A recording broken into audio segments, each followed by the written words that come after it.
Bonsoir.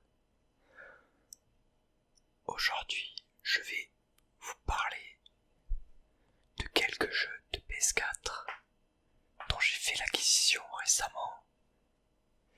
Alors je possédais une PS4 il y a de cela quelques années, mais je m'en suis séparé parce que à l'époque, il n'y avait aucun jeu qui m'intéressait dessus.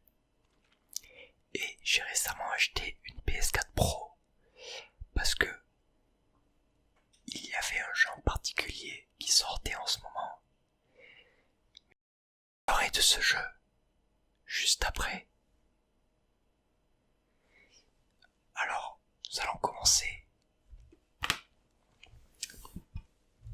par un jeu plutôt connu sur la PS4. God of War. C'est un des premiers jeux que j'ai acheté qui me faisait de l'œil depuis un moment, même quand j'avais pas de PS4. Et honnêtement, j'ai pas été déçu. Le jeu est magnifique. Le gameplay est aux petits oignons. Surtout quand on récupère la deuxième arme de Kratos. Honnêtement, je me suis servi quasiment que de cette arme après. Sauf quand il y avait des ennemis spéciaux et qu'il fallait forcément utiliser l'autre arme.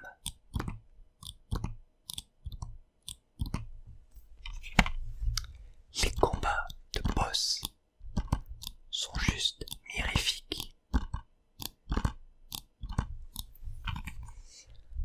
Alors forcément, il y a quelques points qui m'ont déçu sur le jeu, notamment la difficulté. Au début du jeu par exemple, j'ai essayé de mettre le jeu en difficulté juste au-dessus de la difficulté normale. Et je me faisais bourrer le cul dans le tuto, parce que dans le tuto, il y a une phase où vous connaissez pas encore l'esquive, et les mobs m'ont défoncé le fion.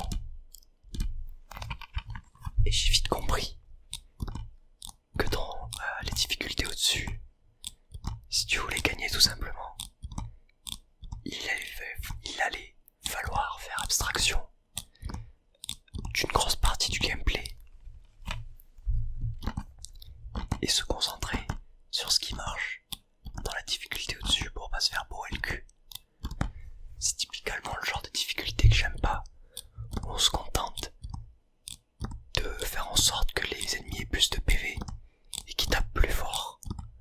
Je trouve que c'est de la difficulté un peu stupide. Contrairement à par exemple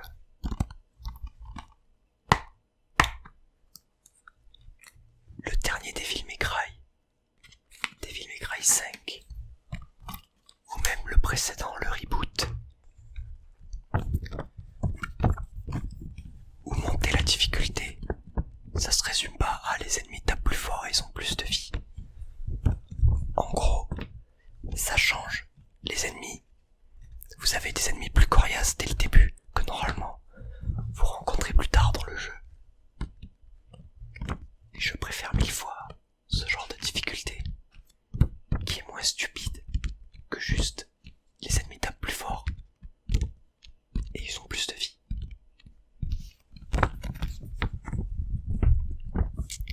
Ce que j'ai trouvé dommage aussi, c'est qu'à mon goût, il n'y avait pas assez de combos.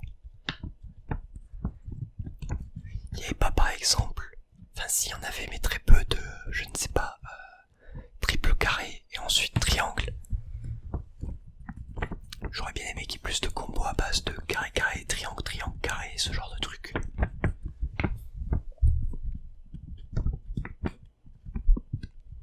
Mais après, ça se voit clairement que c'est un peu un test le jeu, pour voir si la formule marche. Et sûrement mettre en place plus de choses sur le prochain volet qui sortira un jour, j'espère.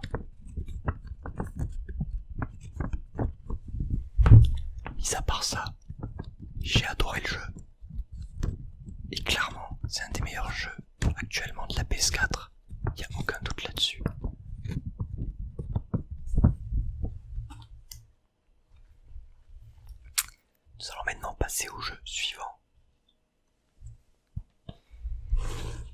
qui n'est autre que Spider-Man. Celui-ci, je l'ai fini hier au moment où je tourne cette vidéo. Et ma foi, j'ai également adoré le jeu.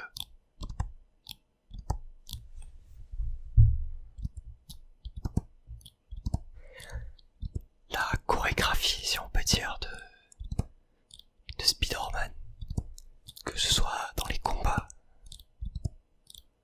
ou pendant que vous vous baladez en ville en tissant votre toile de bâtiment en bâtiment, les animations, en gros, sont vraiment au poil.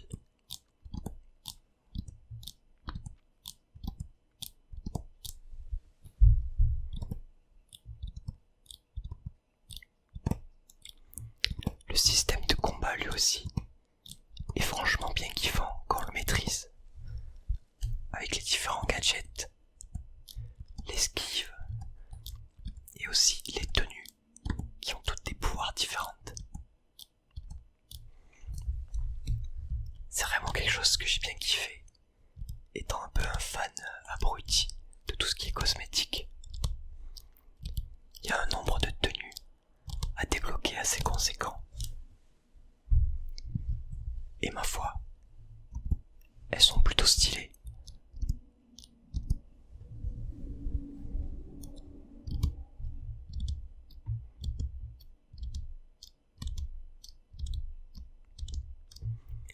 On y retrouve évidemment pas mal de méchants iconiques de Spider-Man, comme le Docteur Octopus, ou alors Rhino, Vulture, tout ce genre d'ennemis un petit peu basique et très connu de l'univers Spider-Man.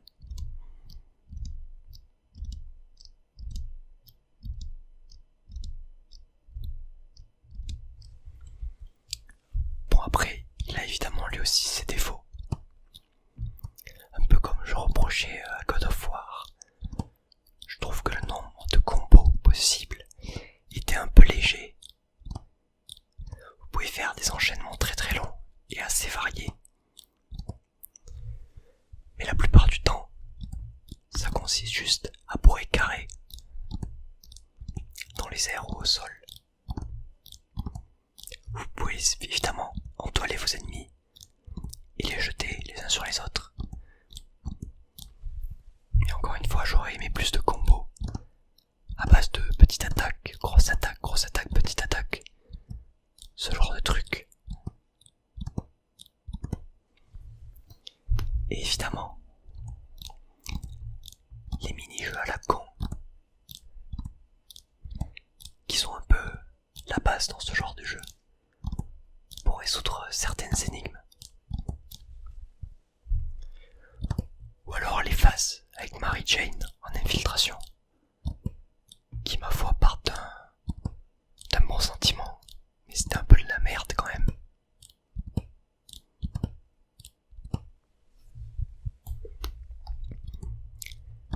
Sinon, se balader en ville, c'est vraiment un plaisir. Il y a vraiment une grande fluidité dans les déplacements de Spider-Man. Son contrôle est vraiment très satisfaisant à prendre en main.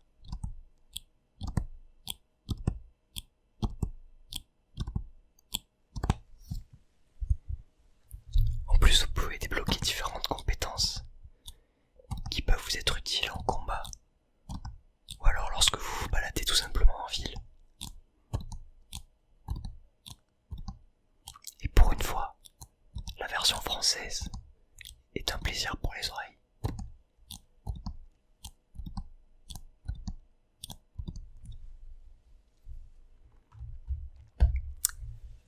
Alors pour le jeu suivant, le problème, c'est que, comme je vous en parlais tout à l'heure, c'est un jeu qui est sorti récemment, pendant le confinement, et donc j'ai pas la version boîte du jeu. C'est ce jeu qui m'a fait racheter une PS4,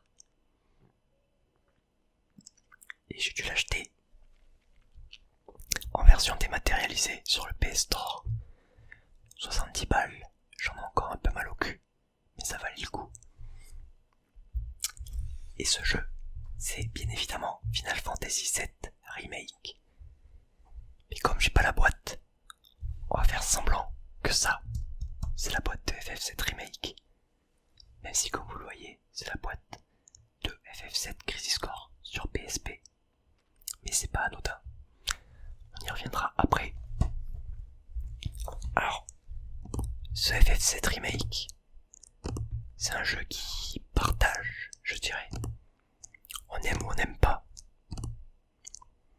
C'est un jeu qui a beaucoup de points positifs. Mais également énormément de défauts qui font vraiment chier pour certains. Mais tout d'abord, pour les points positifs, évidemment, la bande son. Déjà quand vous démarrez le jeu et que vous avez le thème de la bombing mission. Pour ceux qui ont joué à FF7, le premier du nom, ou alors, comme moi, le Crisis Core sur PSP. Dès les premières notes, c'est les frissons garantis.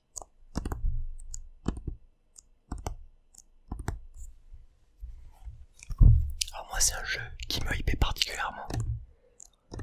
Parce que dès que j'ai vu le gameplay, les previews du gameplay, je savais que j'allais kiffer parce que pour moi, j'ai pas fait énormément de Final Fantasy.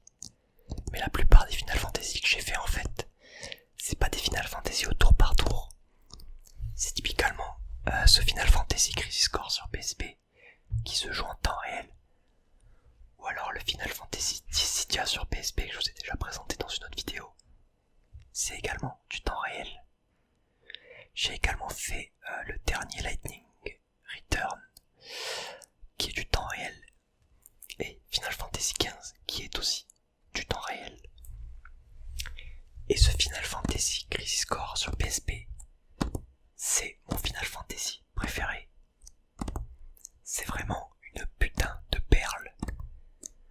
Avec un gameplay juste parfait. Une bande son fabuleuse. Et tout ce qui s'ensuit, l'histoire, évidemment. Et donc quand j'ai vu le gameplay de Final Fantasy VII Remake, je me suis dit, putain, ça va être génial. Et honnêtement, j'ai bien kiffé ma race. Bon, il y a évidemment ce putain de problème de caméra qui des fois fait absolument n'importe quoi et qui rend les fights injouables. Et ça arrive honnêtement assez souvent. Ensuite les environnements un peu étriqués honnêtement. Surtout dans les donjons.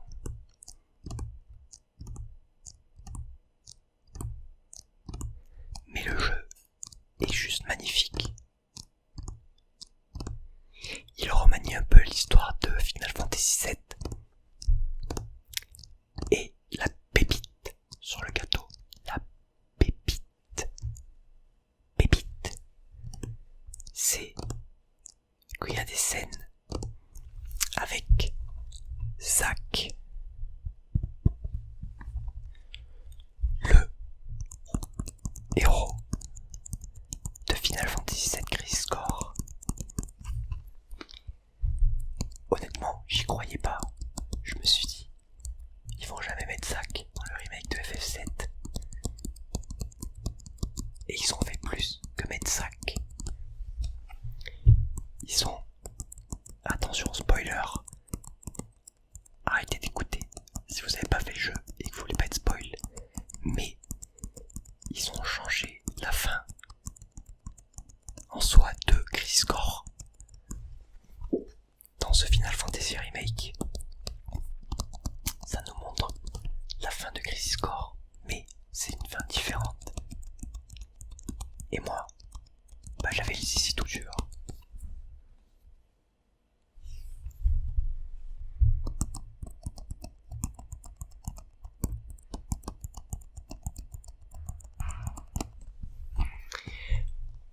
Bon après, comme je vous l'ai dit, il n'y a pas passages clairement un peu chiants. Comme par exemple quand vous êtes dans une espèce de tunnel et que vous devez utiliser des bras robots pour passer.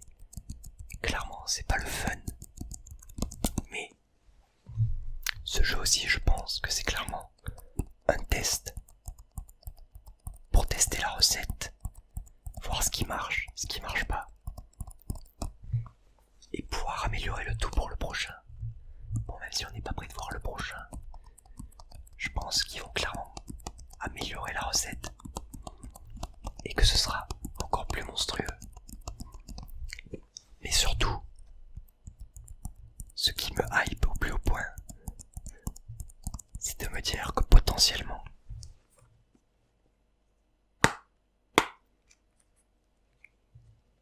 il y aura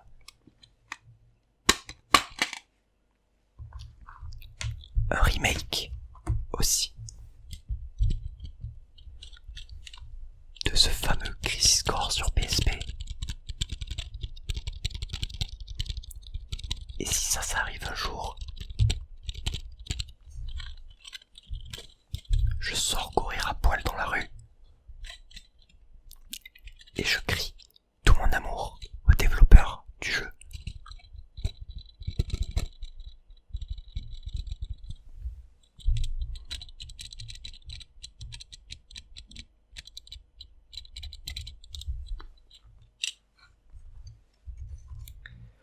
Bon, comme j'ai fait l'acquisition de ma PS4 récemment, c'est tous les jeux que j'ai fait jusqu'à présent.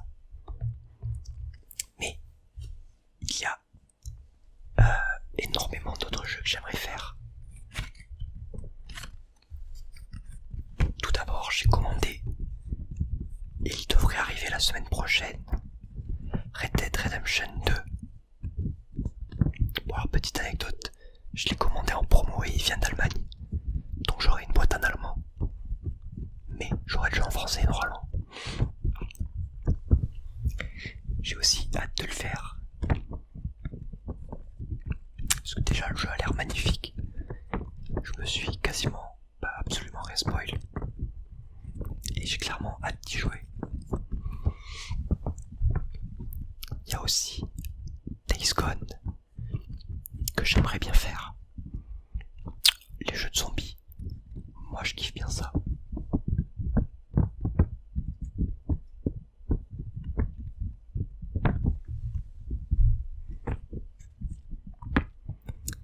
Dans les sorties cette année, il y a Ghost of Tsushima qui m'intrigue beaucoup. Il y a évidemment The Last of Us 2.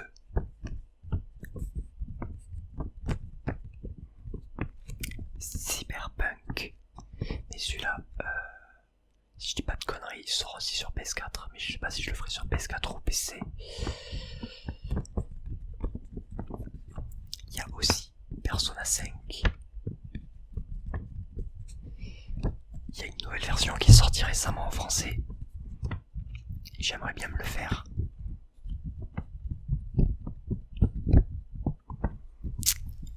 Et il y a en fin d'année, avec la nouvelle génération de consoles, le prochain Yakuza qui va sortir également.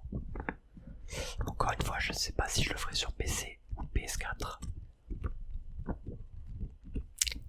Mais celui-là aussi, je l'attends avec impatience.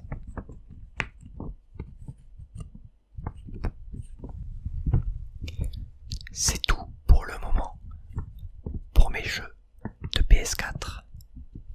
Les jeux que je possède déjà, les jeux que j'attends et les jeux que j'aimerais bien faire. Alors oui, une dernière chose, j'ai failli l'oublier celui-là. C'est une petite annonce qui est passée sur Twitter en sneaky récemment, mais qui m'a fait frissonner. C'est Skate XL. Et oui, un nouveau jeu de skate. Bon alors je me suis vite ravisé, parce que ce n'est pas la suite de Skate 3. Donc, on peut très bien recevoir une grosse bouse. J'en sais rien, mais j'espère pas. Et il sort pendant les grandes vacances. Mais si c'est un jeu respectable, qui fait les choses bien, il y a moyen que celui-là aussi, je le surdose.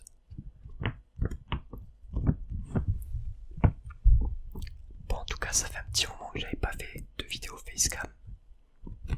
Parce que comme je vous l'avais dit, je laissais pousser ma barbe. Mais me revoilà.